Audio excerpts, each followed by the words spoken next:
composant constantment, no? I quan no és per un motiu és per un altre, no és per un sentiment és per un altre, sentiments, sensacions, no? Coses que em mouen, i la meva manera d'expressar aquests sentiments i aquestes coses és tocant.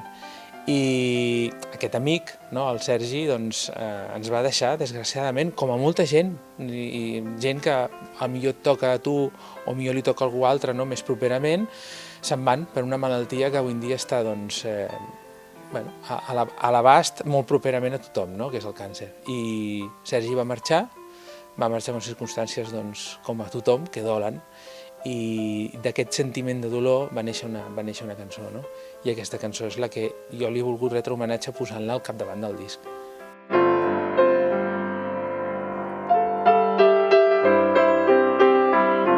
A mi m'agrada el jazz, però no em considero un músic de jazz purament jazzístic. El jazz em dona la llibertat de poder improvisar, de poder explorar camins que d'una altra manera no ho podria fer.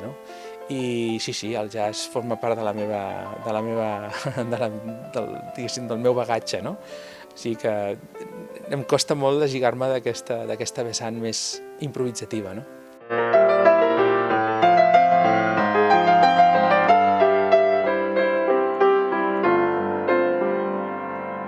El saxo i el cello és donar-li un color poder diferent, també experimentar, per què no? Jo he experimentat amb moltes formacions, des de l'orquestra simfònica, amb big band, amb trio de metalls, amb tot tipus de cosa. En aquest disc, o en aquests discos els que trec jo, en el que utilitzo sobretot molt la part acústica, és a dir, que tot soni amb la naturalesa dels instruments, sense la utilització d'elements electrònics. I bé, el saxo i el cello em donen una riquesa esplèndida. Però al mateix temps, si veus, són dos instruments que semblen molt, molt, molt diferents. I la idea era fer un tema que m'imaginava una disputa entre dues persones, i hi ha una persona que modera, que entra allà enmig d'aquella discussió i diu, si tu tens raó, i l'altre també, l'únic que heu de fer és posar-se d'acord.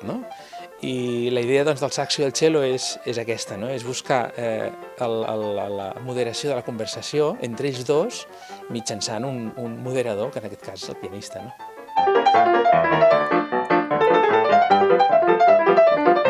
Jo penso que la música té dos vessants importants. El contingut de la música té el que són les melodies i el que l'acompanya, que són les harmonies.